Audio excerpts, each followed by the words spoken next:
ভকতৰ ক্ৰোধত আসুৰিক বাসনাৰ উদ্ভৱ হয়, সেয়া বুজাবৰ কাৰণে হিৰণ্যক্ষ আৰু হিৰণ্যকশিপুৰ কাহিনী আনিছে। মহন্তৰ কৃপাত দৈবিক বাসনাৰ উদ্ভৱ হয়, সেয়া বুজাবৰ কাৰণে প্ৰহ্লাদৰ চৰিত্ৰ আনিছে। মানৱীয় বাসনাৰ কাৰণে বৰ্ণাশ্ৰম ধৰ্মৰ কথা দেৱৰ্ষি নাৰদে যুধিষ্ঠিৰক কৈছে, কিন্তু অসমীয়ালৈ ইয়াৰ অনুবাদ কৰা নাই বৰ্ণ আশ্ৰমৰ বিষয়ে।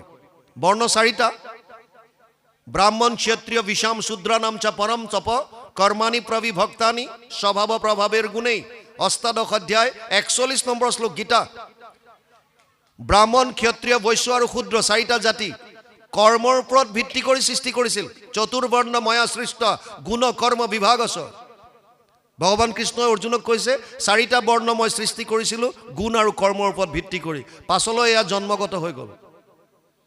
ব্ৰাহ্মণৰ কাম কি? সম দম তপ শৌচম শান্তি আৰ্জবম এবচ জ্ঞান বিজ্ঞান আস্তিক্যম ব্ৰহ্ম কৰ্ম স্বভাৱজম। অষ্টাদশ অধ্যায় 42 নম্বৰ শ্লোক গীতা। মনৰ ওপৰত সংযম, ইন্দ্ৰিয় দমন, সম দম তপ, কায় মানি মন আৰু বাণীৰ ওপৰত কষ্ট কৰি ঈশ্বৰ উপাসনা কৰিব পৰা তপস্যা। সম দম তপ শৌচম পবিত্ৰতা, শান্তি ক্ষমাভাৱ, আৰ্জবম সৰলতা, জ্ঞান ব্ৰহ্মক চিন্তা কৰিব পৰা জ্ঞানখিনি, থিয়ৰিটিকেল নলেজ, বিজ্ঞান প্ৰেক্টিকেল আচৰণ, এই গোটেইখিনিক মিলাই ব্ৰাহ্মণ কৈছিল। এই গুণবিলাক যাৰ থাকে, বৰ্তমান সময়ত যদি আপোনালোকে চিম্পলি ভাবে, যোনে জ্ঞান আহৰণ কৰে আৰু বাকী তিনিটাক জ্ঞান দিয়ে, সেইসকলক ব্ৰাহ্মণ কৈছিল। ক্ষত্ৰিয় কোন? যোনে তিনিওটা জাতিৰ ৰক্ষণাবেক্ষণ দিছিল। বৰ্তমান সময়ত ডিফেন্স পাৰ্চনেল, পাৰামিলিটাৰী ফৰ্চেছ, পুলিচ, প্ৰশাসন, যাৰ কাৰণে আমি সুৰক্ষিত অনুভৱ কৰিছোঁ। বৈশ্য কাক কয়? কৃষি, গোৰক্ষ, বাণিজ্যম, বৈশ্য কৰ্ম স্বভাৱজম। অষ্টাদশ অধ্যায় 44 নম্বৰ শ্লোক গীতা। যোনে কৃষি কৰ্ম কৰিছে, গো পালন কৰিছে, বেপাৰ বাণিজ্য কৰিছে আৰু তিনিওটা জাতিক খাদ্যৰ যোগান দিছে, সেইসকলক বৈশ্য বুলি কৈছিল। শূদ্ৰ কোন? যিসকলে কায়িকভাৱে তিনিওটা জাতিক সহায় কৰিছিল, শূদ্ৰ তেওঁলোকক কৈছিল। ইয়াত কোনো উচ্চ নাই, কোনো নিচ নাই, ইজন সিজনৰ পৰিপূৰক। কিন্তু পাছলৈ জন্মগত হৈ গ'ল, তাতেই খেলি মেলি। সেইকাৰণে ভক্তি মাৰ্গত ইয়াৰ কোনো প্ৰয়োজন নাই। মহাপুৰুষ মাধৱদেৱে কৈছে, নহো জানা আমি চাৰি জাতি।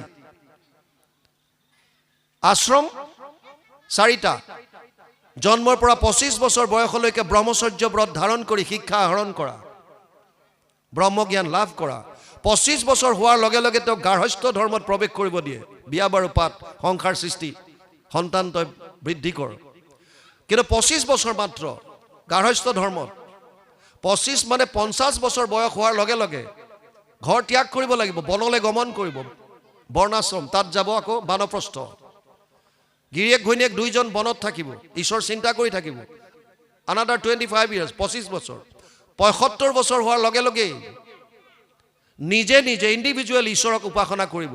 শেষৰ কিতা সন্ন্যাস, চব বাদ দিব। গুৰুজনাই কৈছে, এইবিলাকৰ কাম নাই। দেৱৰ ঈশ্বৰ হৰিতান্ত মহা যত্ন কৰি লৈও এক শৰণ সাক্ষাৎ, যাৰ ইচ্ছা মুখ্য পাইবে নালাগে দূৰক যাইবে, আছে হৰি সবাৰো হিয়াত।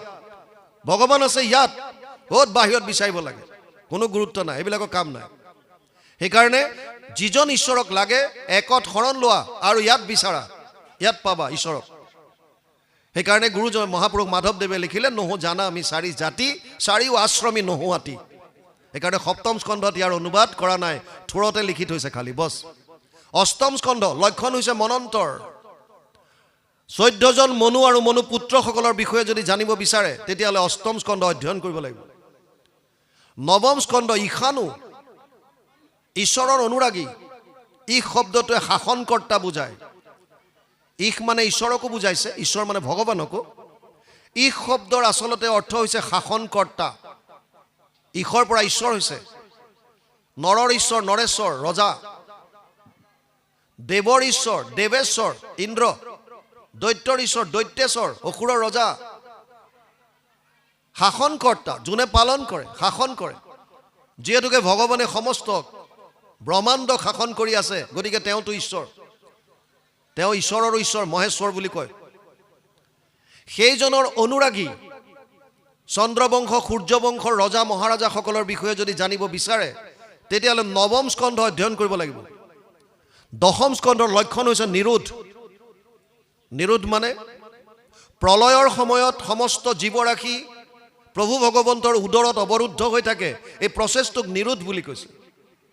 যিজন ঈশ্বৰৰ উদৰত সমস্ত জীৱ অৱৰুদ্ধ হৈ থাকে, সেইজন ঈশ্বৰৰ অৱতাৰৰ পৰা জন্মৰ পৰা বিভিন্ন লীলা দশম স্কন্ধত 90টা অধ্যায়ত বৰ্ণনা কৰিছে। 335টা মূল ভাগৱতৰ অধ্যায়ৰ 90টা অধ্যায় আছে দশম স্কন্ধত, আটাইতকৈ ডাঙৰ। সেইকাৰণে ইয়াক 3টা ভাগ কৰিছে, আদি চোৱা, মধ্য চোৱা, শেষ চোৱা। আদি চোৱা গুৰুজনাই নিজে অনুবাদ কৰিছে, আৰু শেষ চোৱাৰ পৰা কুৰুক্ষেত্ৰ যাত্ৰা, এই দুইটা বস্তু মিলাই পেলাই একেলগে নাম দিছে দশম। গুৰুজনাৰ যি কীৰ্তন আৰু দশম বুলি কয়, এই দশম ভাগৱতৰ দশম স্কন্ধৰ আদি চোৱা আৰু শেষ চোৱাৰ পৰা কুৰুক্ষেত্ৰ যাত্ৰা। একাদশ স্কন্ধৰ লক্ষণ হৈছে মুক্তি। মুক্তি মানে মোকলাই দিয়া, খুলি দিয়া। মুক্তি কাক দিব? যিজন বান্ধোনত আছে। আপোনাৰ যদি কোনো বান্ধোন নাই, তেতিয়াহ'লে মুক্তিৰ কাম নাই। আৰু যদি বান্ধোন আছে, তেতিয়াহ'লে কিহৰ বান্ধোন এইটো জানিব লাগিব। সেয়া জানিবৰ কাৰণে নিমি নৱসিদ্ধ সংবাদ, কৃষ্ণ উদ্ধৱ সংবাদ একাদশ স্কন্ধত অধ্যয়ন কৰিব লাগিব। দ্বাদশ স্কন্ধ লক্ষণ হৈছে আশ্ৰয়। আশ্ৰয় মানে শৰণ। জীৱই আশ্ৰয় ক'ত ল'ব? বৰ্তমান সময়তো এইটোৱে আটাইতকৈ ডাঙৰ প্ৰশ্ন। আশ্ৰয় ক'ত ল'ম? শৰণ ক'ত ল'ম? বিভিন্নজনে বিভিন্ন যুক্তি দিয়ে, ছ'চিয়েল মিডিয়াতো বিভিন্ন গ্ৰন্থৰ উদ্ধৃতি দিয়ে। বিভিন্ন গ্ৰন্থৰ উদ্ধৃতি দি লাভ নাই। ভাৰতীয় দৰ্শনে প্ৰমাণ দিবৰ কাৰণে কেইটামান প্ৰমাণৰ কথা কৈছে, তাৰে মূলতঃ 4টা। যিকোনো কথাৰ প্ৰমাণ লাগিব। মই যদি আপোনালোকক কওঁ যে এক শৰণ হওক চব, যদি হোৱা নাই আৰু যদি হৈছে বৰ উত্তম কথা, আপোনালোকে চিধাই ক'ব যে কিয় হ'ম? তেতিয়া আমি ক'ব লাগিব যে প্ৰমাণ দিব লাগিব যে এক শৰণটোৱে কলিযুগৰ পৰম ধৰ্ম। ইয়াৰ কাৰণে প্ৰমাণ কি? প্ৰমাণ দিবৰ কাৰণে আমি দিব নালাগে। ভাৰতীয় দৰ্শনে 4টা প্ৰমাণৰ কথা কৈছে। প্ৰথম হৈছে প্ৰত্যক্ষ প্ৰমাণ। প্ৰত্যক্ষ মানে মোৰ 5টা জ্ঞানেন্দ্ৰিয়ৰ দ্বাৰা মই নিজে উপলব্ধি কৰা, মই নিজে দেখিছোঁ, মই শুনিছোঁ, মই চুই চাইছোঁ, মই সোৱাদ লৈ চাইছোঁ, মই শুঙি চাইছোঁ। 5টা জ্ঞানেন্দ্ৰিয়ৰ দ্বাৰা নিজে উপলব্ধি কৰা যিটো জ্ঞান, সেইটোক প্ৰত্যক্ষ প্ৰমাণ বুলি কৈছে। এটা হৈছে অনুমান প্ৰমাণ। আপোনালোকৰ গাঁৱৰ কোনোবা এঘৰ মানুহৰ ওচৰত এখন 108 আহি ৰৈ গ'ল। আপোনালোকে ইয়াৰ পৰা ওলাই দেখিছে সেই মানুহ ঘৰৰ ওচৰত 108 আহিছে সিহঁতৰ ঘৰলৈ। অনুমান কি কৰিব? যে সিহঁতৰ ঘৰত কাৰোবাৰ অসুখ হৈছে। 108 অহা মানে চিধা চিধি তেনেকৈ ভাবিব। উপমান প্ৰমাণ, তুলনা দি বুজায়। তই কুঁহিয়াৰ খাই পাইছ? নাই পোৱা। কেনেকুৱা? মিঠা। মিঠা মানে কেনেকুৱা? মিঠা মানে গুড়ৰ নিচিনা, চেনীৰ নিচিনা। নিচিনা কিন্তু গুড় চেনি খালে কুঁহিয়াৰ খোৱাটো নুবুজায়। জাষ্ট উদাহৰণ দিছে। তই নীল গাই দেখিছ? নাই দেখা। কেনেকুৱা? আমাৰ গাইবিলাকৰ নিচিনা। নিচিনা হ'লে নহ'ব, জাষ্ট এটা উপমান দিছে। কেতিয়াবা কেতিয়াবা প্ৰত্যক্ষ প্ৰমাণ গ্ৰহণযোগ্য নহয়, অনুমান প্ৰমাণো গ্ৰহণযোগ্য নহয়, আৰু উপমান প্ৰমাণো গ্ৰহণযোগ্য নহয়। প্ৰত্যক্ষ প্ৰমাণ দ্ৰোণাচাৰ্যই কুৰুক্ষেত্ৰৰ যুদ্ধত পাইছিল। কি? যুধিষ্ঠিৰে কৈছিল অশ্বত্থমা হত। তেওঁ ধনুষৰ পেলাই দিলে। মোৰ পুত্ৰ মৰি গ'লে মই জীয়াই থাকি কি কৰিম? কিন্তু আচলতে কথাটো সত্য নহয়।